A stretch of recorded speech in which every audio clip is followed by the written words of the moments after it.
This video is sponsored by BuyMode e-shopping app. BuyMode e-shopping app is the one of the trustable app. So visit பண்ணி பாருங்க.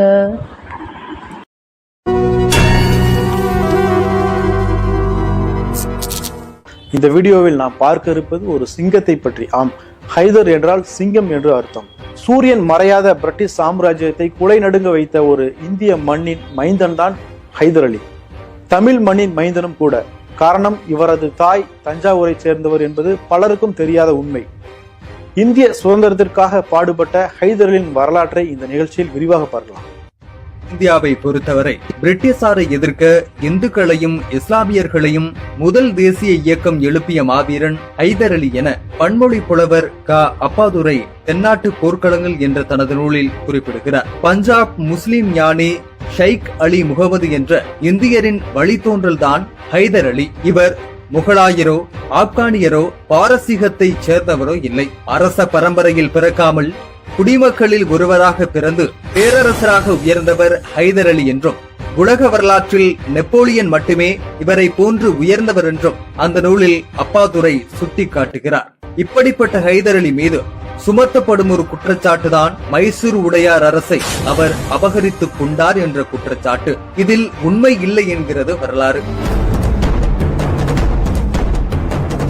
1755 காலகட்டத்தில் மைசூர் உடையார் அரச குடும்பம் என்பது மைசூர் மற்றும் 33 கிராமங்களை உள்ளடக்கிய பாளையக்காரர்களாகவே இருந்தது. பேரரசராக இருக்கவில்லை. மைசூர் உடையார் அரசின் கடைசி நிலை போர் வீரராக தனது வாழ்க்கையை தொடங்கியவர் ஹைதர் அலி. 1749 ஆண்டு தேவனஹள்ளி கோட்டையை முற்றுகையிட சென்ற மைசூர் படைகள் தோற்று பின்வாங்கின.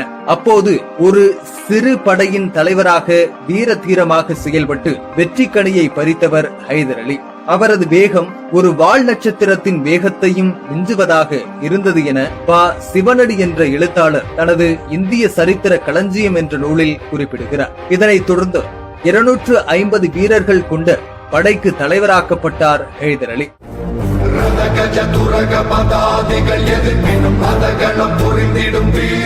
இந்த காலகட்டத்தில் மைசூர் சாம்ராஜ்யத்தை மராட்டியர்கள் அச்சுறுத்தி வந்தனர். தக்கான சுபேதார் சாலபட்சாவ் என்பவன் ஸ்ரீரங்கப்பட்டினத்தை தாக்கினார். அவனுக்கு 66 லட்சம் நஷ்டஈடு கொடுத்து அரசை காப்பாற்றினார் மைசூர் அரசர். தொடர்ந்து மராட்டிய பேஸ்வா பாலாஜிராவ் நானா மைசூர் மீது படையெடுத்து சுனா மாகாணத்தை கைப்பற்றியதோடு மைசூரையும் தும்சம் செய்தார். இந்த முறை 1 கோடி வெள்ளியை லஞ்சமாக கொடுத்து மைசூர் அரசர் தப்பித்துக் கொண்டார். இப்படியான இக்கட்டான பலவீனமான நிலையில் மைசூர் அரசு இருந்தபோது ஹைதர் அலி மைசூர் அரசின் பிரதிநிதியாக மற்ற பகுதியில் ஆட்சி செய்து வந்தார். சம்பள பிரச்சனையால் மைசூர் வீரர்கள் கிளர்ச்சி செய்த போது திண்டுக்கல் கோட்டையின் அதிபதியாக இருந்த ஹைதர் அலிக்கு தகவல் தெரிவிக்கப்பட்டது. விரைந்து வந்த ஹைதர் நிலையை சரி செய்தார். கடப்பா கர்னூல் பகுதியில் கிளர்ச்சி செய்த கங்காராமை வீழ்த்த ஹைதர் அலி அனுப்பப்பட்டு வெற்றியோடு திரும்பினார். மைசூர் அரசின் முக்கிய பிரதிநிதி தேவராஜன் மைசூர் அரசை கைப்பற்ற முயன்ற போது ஹைதர் அலி விரைந்து சென்று கிளர்ச்சியை ஒடுக்கி மைசூர் அரசை காப்பாற்றினார். இவ்வாறாக மைசூர் அரசின் கட்டப்பாவாக செயல்பட்டார் ஹைதர் அலி. மைசூர் படையை வலுவாக்க பிரெஞ்சு போர் வல்லுநர்களை கொண்டு தமது படைக்கு பயிற்சி அளித்தார் ஹைதர் அலி. திண்டுக்கல்லில் வெடிமருந்து தொழிற்சாலை அமைத்ததோடு வெடிமருந்துகளின் அளவை அதிகரித்து படையை பலமாக்கினார்.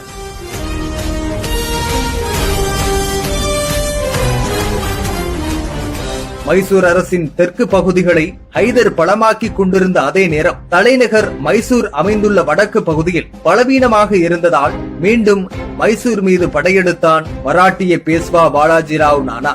அவனுக்கு 5 லட்சம் வெள்ளி கொடுத்து சமாதானம் செய்த மைசூர் அரசர் 27 லட்சம் பின்னர் தருவதாக கூறி அமைதிப்படுத்தி அனுப்பி வைத்தார். ஆனாலும் மராட்டிய வீரர்கள் சிலர் மைசூரிலேயே தங்கி தொடர் கொள்ளைகளில் ஈடுபட்டனர்.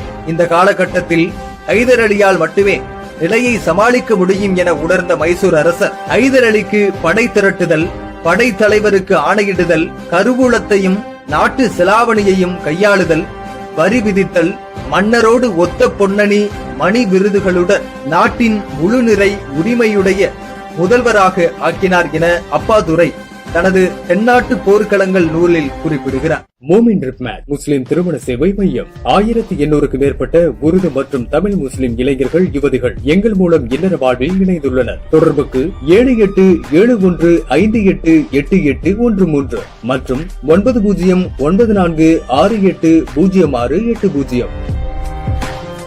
ஹைதர் அலி அவர்களின் கைகளுக்கு அதிகாரம் எப்படி வந்தது என்பதை இதுவரை நீங்கள் பார்த்திருப்பீர்கள். அவரது கைக்கு அதிகாரம் வந்தவுடன் அவர் கேளிக்கைகளில் மூழ்கிவிடவில்லை. படை வீரர்களுக்கு நேர்மையான சம்பளத்தை வழங்கினார்.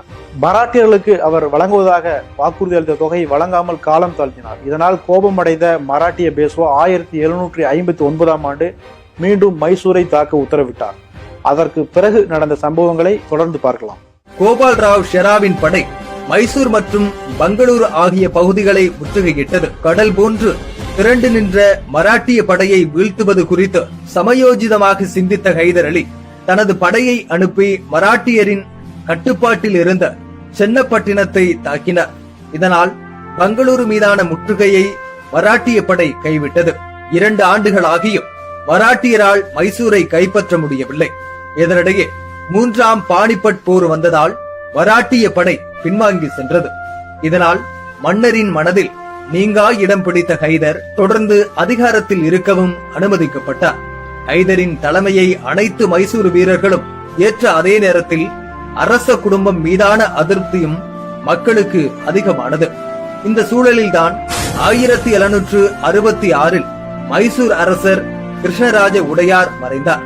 ஆட்சி பொறுப்பை ஏற்பதற்கு ஹைதரை விட தகுதியானவர் அங்கு யாரும் இருக்கவில்லை. ஹைதரை தவிர்த்து மற்ற ஒருவரை ஏற்க மைசூர் மக்களும் போர் வீரர்களும் கூட தயாராக இல்லை. இப்படித்தான் மைசூர் ஆட்சி அதிகாரம் என்பது சுமூகமாக கைமாறியது. ஹைதர் அரசராக பதவியேற்றாலும் அரச குடும்பத்தினர் முன்னர் வாழ்ந்தது போன்றே சகல சௌகரியங்களுடன் மைசூர் அரண்மனையில் வாழ்ந்து வந்தனர். ஆனால் ஹைதர் அலியோ மைசூர் சிம்மாசனத்தில் அமராமல் ஸ்ரீரங்கப்பட்டினம் தீவிலேயே அவர் கடைசி வரை வாழ்ந்தார். பிரெஞ்சு மன்னன் 14ஆம் லூயியின் போர்படை தளபதி வாமன் உள்ளிட்ட பல போர் வல்லுநர்கள் ஹைதர் அலியின் குடியின் கீழ் நின்று பிரிட்டிஷாரை எதிர்த்தனர். 1766ஆம் ஆண்டு சேர நாட்டின் மீது படையெடுத்து கள்ளிக்கோட்டையை, அதாவது இன்றைய கோழிக்கோட்டை கைப்பற்றினார் ஹைதர்.